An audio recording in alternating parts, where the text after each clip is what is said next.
하나님의 은혜와 사랑과 평강이 오늘 우리의 삶과 영혼에 충만하기를 주의 이름으로 축복합니다. 요셉의 이야기를 아는 우리들은 오늘 말씀을 힘들지만 나중에 하나님이 크게 쓰시도록 준비하는 시간으로 가볍게 넘길 수가 있습니다. 그런데 만약에 우리가 요셉이라면 이러한 상황에서 우리는 어떨 것 같습니까? 우리가 요셉이라면 이 시간은 견딜 수 없는 절망과 낭망의 시간이었을 것입니다. 요셉 스스로도 이 시간은 겨우 버텨내었던 시간일 것입니다. 왜냐하면 모든 것들이 절망적이기 때문이죠. 우선 억울함이 있었을 것입니다.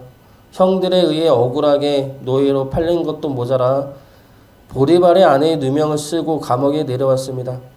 요셉은 아빠 말을 들었고 노예로서 열심히 일을 했을 뿐입니다. 그런데 왜 내게 이러한 안 좋은 일들만 생깁니까? 억울할 수가 있죠. 그때만 생각하면 분노가 치밀어 올랐을 수 있습니다. 두 번째로 지금 이 시간이 무슨 의미가 있냐는 생각이 들었을 수 있습니다. 노예에서 암만 잘해봤자 노예이고 감옥에서 아무리 잘해봤자 죄수입니다. 이 시간이 나에게 무슨 의미가 있고 나에게 무슨 도움이 되겠습니까? 헛된 시간이고 허무한 시간이죠. 요셉은 17살의 노예로 팔려왔습니다. 그리고 30세에 총리가 되죠. 그러면 지금은 총리가 되기 2년 전이니까 27살에서 28살 정도 되었을 것입니다. 무엇이냐면 요셉은 가장 찬란한 시기에 인생에서 가장 젊고 활동적이며 역동적인 시기에 노예와 죄수로 인생을 낭비하고 있다는 생각이 들었을 것이라는 겁니다. 그리고 세 번째로 지금 요셉은 소망이 없는 상황이죠. 우린 나중에 이야기를 알고 있지만 요셉은 지금 모르죠. 나중에 어떻게 될지도 모릅니다. 가장 확실하고 가능성 있는 것은 평생 감옥에서 살다가 죽는 것이죠. 그것이 가장 현실적이고 가능성이 많은 이야기입니다. 그리고 요셉은 오늘 말씀에서도 소망이 낭망으로 변화되는 것을 경험하게 됩니다. 술 맡은 관원장의 꿈을 해몽해 주면서 요셉은 그 자에게 자신의 억울함을 이야기하면서 자신을 풀어달라 이야기하죠. 술 맡은 관원장은 고위 공무원입니다. 왕의 최측근이죠. 그리고 왕은 보디발보다 권력이 더 강한 자입니다. 그러면 술 맡은 관원장이 풀려나와 바로 왕에게 좋게 이야기하면 자신은 풀려날 수가 있는 것이죠. 요셉은 꿈을 해몽해 주면서 이 자가 하나님이 나를 위해 보낸 자구나 라는 생각을 가졌을 것입니다. 그리고 그 생각은 소망이 되고 힘이 되었겠죠. 그런데 결과는 어떻습니까? 술 맡은 관원장이 기억하지를 못합니다. 그리고 요셉은 2년을 더 감옥에서 보냅니다. 그 2년이 처음에는 기대와 소망의 시간이 되었다가 차츰 절망과 낭망의 시간이 되었겠죠. 기다려도 되지 않는 절망의 시간이었을 것입니다. 그 시간 안에 우리가 있다면 우리는 그 시간을 어떻게 버텨낼 수가 있겠습니까? 요셉은 그 시간을 어떻게 견뎌낼 수가 있었습니까? 그 시간을 견뎌낼 수 있는 방법은 하나님을 향한 믿음밖에 없습니다. 하나님이 지금 나와 함께 계시다는 것을 믿고 붙들 때 우리는 그 시간을 견디고 버텨낼 수가 있습니다. 하나님은 요셉의 과거에 대한 억울함, 현재의 무의미함, 그리고 소망이 없는 낭망의 시간을 바꾸어 주십니다. 그래서 지금 보내는 시간이 결코 헛되거나 무의미하거나 낭망의 시간이 아니었음을 알려주십니다. 하나님이 요셉의 시간을 어떻게 바꾸어 주십니까? 먼저 과거에 있었던 억울한 그 시간은 하나님의 선한 뜻을 이루기 위한 시간으로 바꾸어 주십니다.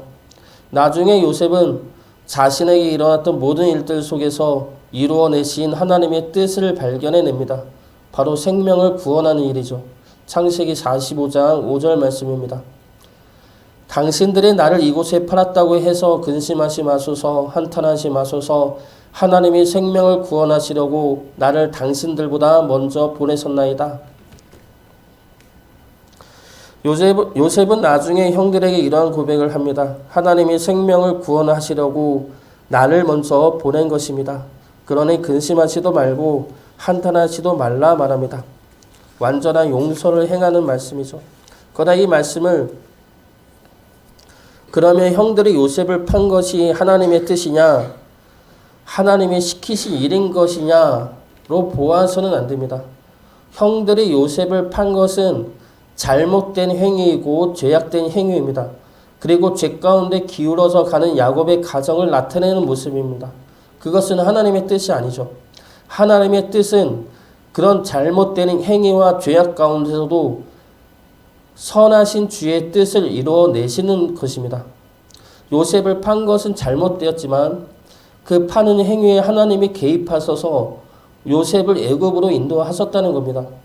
보디발의 아내가 요셉에게 누명을 쓰인 것은 잘못된 행위이지만 하나님은 그 가운데서도 함께 하셔서 요셉으로 하여금 죽지 않고 감옥에 가서 왕실의 고위 공무원을 만나도록 인도하셨다는 겁니다. 그러므로 요셉에게 행했었던 억울하고 악한 그 행위와 사건들을 하나님이 함께 하심으로 하나님의 선하신 뜻으로 이끌어내셨다는 것이죠. 우리에게도 이러한 기억들이 있을 것입니다. 너무 억울하고 화나고 분한 그 시간들, 그 시간을 나에게 준 용서할 수 없는 사람들, 그 시간과 그 사람들을 바라보면 우리는 억울하고 화가 날 수밖에 없습니다. 그러나 그 시간과 그 사람들에도 불구하고 우리를 선하신 뜻 가운데로 인도하시는 하나님을 바라본다면 우리는 그 시간과 그 사람들의 억울함과 분노를 내 안에서 씻어낼 수 있을 것입니다. 어떠한 상황에서도 우리를 선하신 뜻 가운데로 인도하시는 하나님을 바라보심으로 힘들고 억울한 시간을 이겨내시기를 주의 이름으로 축복합니다. 두 번째로 하나님은 무의미해 보이는 시간 속에서도 우리를 준비하게 하십니다. 요셉의 감옥은 무의미해 보이는 시간이죠. 술 맡은 관원장과 떡 맡은 관원장이 와도 자기와는 상관이 없는 사람이라 여겼을 것입니다.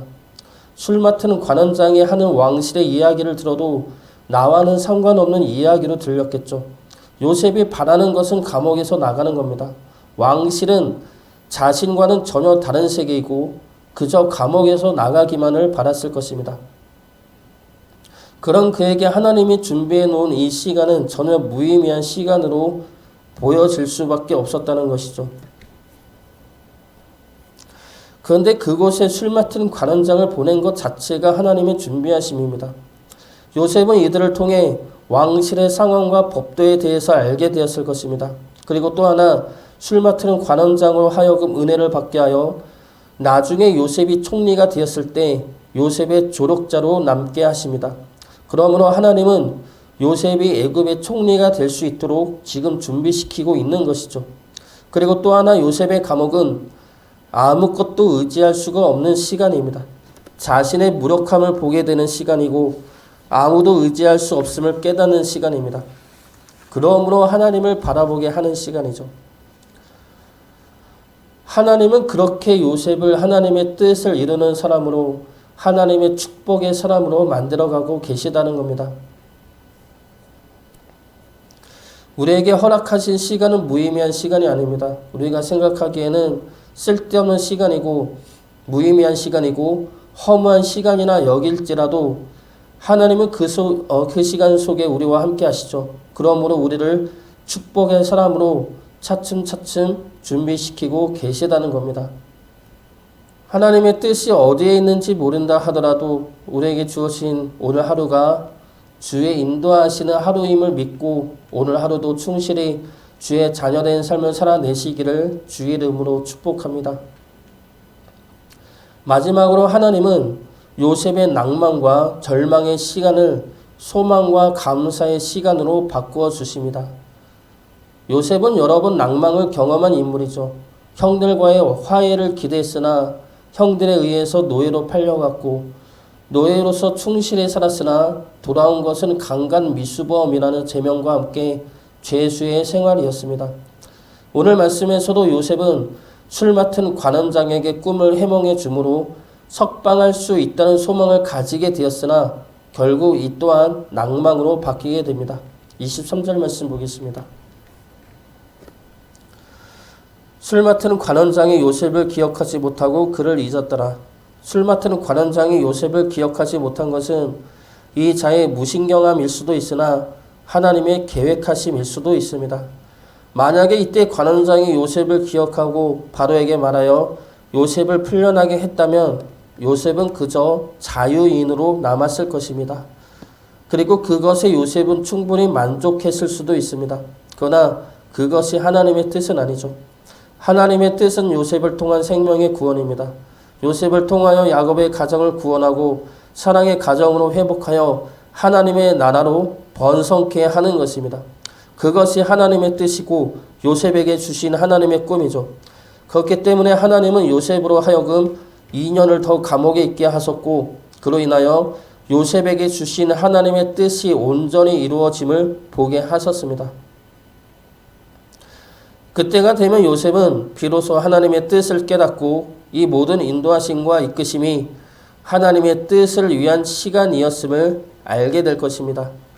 그러면 지금의 낭만과 절망의 시간은 하나님의 뜻을 이루게 되는 소망과 감사의 시간으로 변화되는 것이죠. 오늘 말씀은 술 맡은 관원장이 요셉을 기억하지 못하는 말씀으로 끝이 납니다. 그러나 하나님은 기억하시죠. 아무도 요셉을 기억하지 못하고 신경 쓰지 않는다 할지라도 하나님은 요셉을 기억하십니다.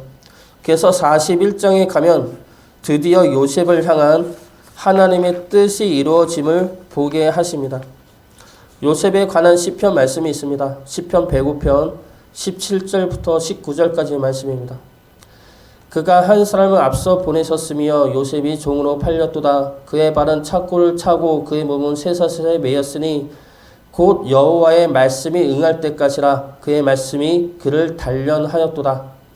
그의 발은 착고를 차고 그의 몸은 쇠사슬에 매였으나 하나님의 말씀이 단련하고 하나님의 말씀이 곧 응할 것입니다.